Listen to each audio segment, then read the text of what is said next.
Hi guys, sorry I'm not here in class today. My goal in this video is to review some of the ideas that we learned yesterday in class, the new stuff, so that you can practice it today in class. The substitute will give you a worksheet to practice, and then we'll also give you homework for tonight.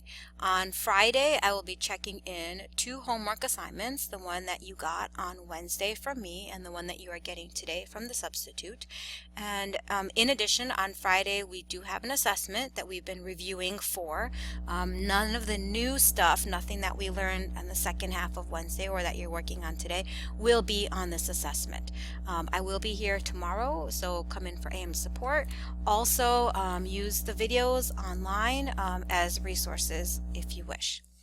All right, so just a little bit of review of what we did yesterday.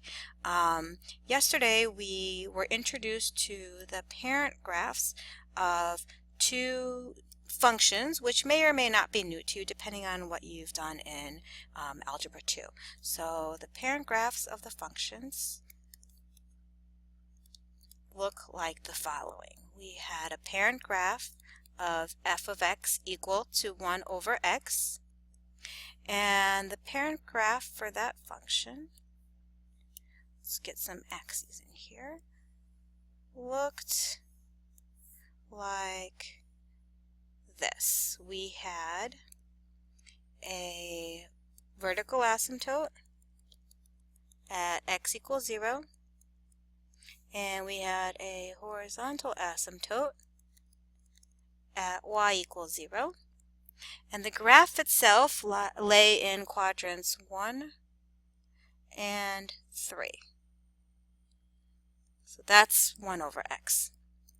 Our second parent graph was 1 over x squared. So 1 over x squared was somewhat similar to that.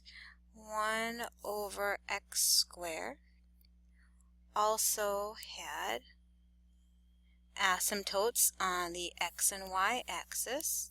So a vertical asymptote whose equation is x equals 0, a horizontal asymptote whose equation is y equals 0, and the main difference is that this graph is completely positive. It lies in quadrants 1 and 2.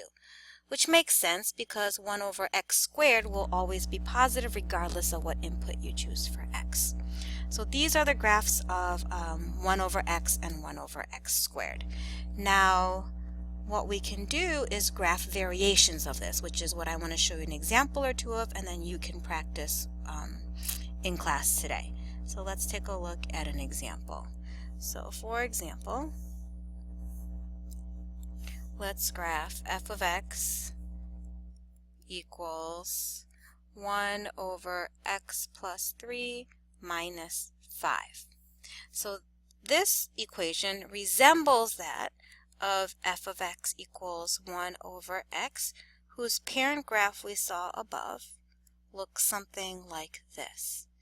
Now the difference is that this particular equation has a minus 5 subtracted from the end, which shifts our whole graph down 5, and a plus 3 added to the x, which shifts our whole graph to the left 3.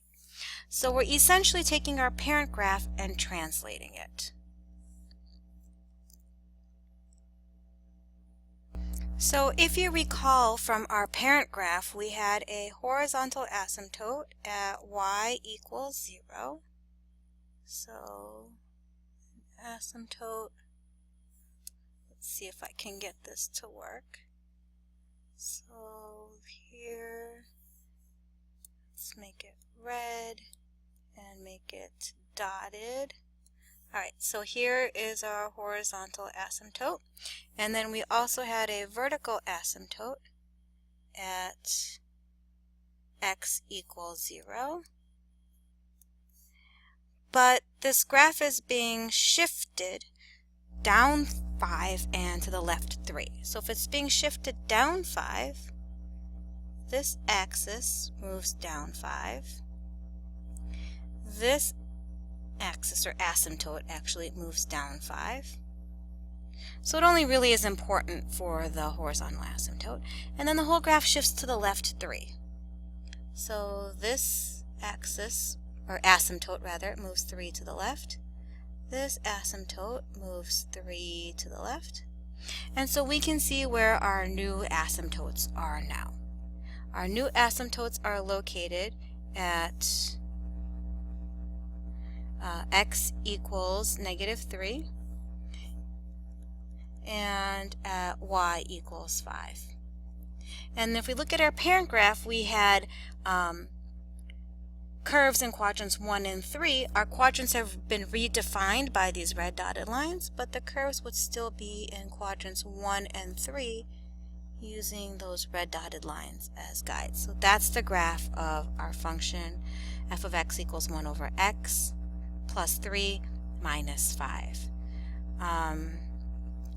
You could do the same with the other parent graph. If you have a negative in front, for example, it would flip your graph over the x-axis. So there's lots of variations or transformations that you have here, but this is a brief summary of what we talked about on Wednesday. So again, the substitute will give you a handout. You're going to practice these ideas.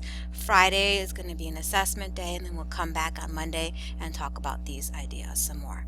Bye guys, see you tomorrow.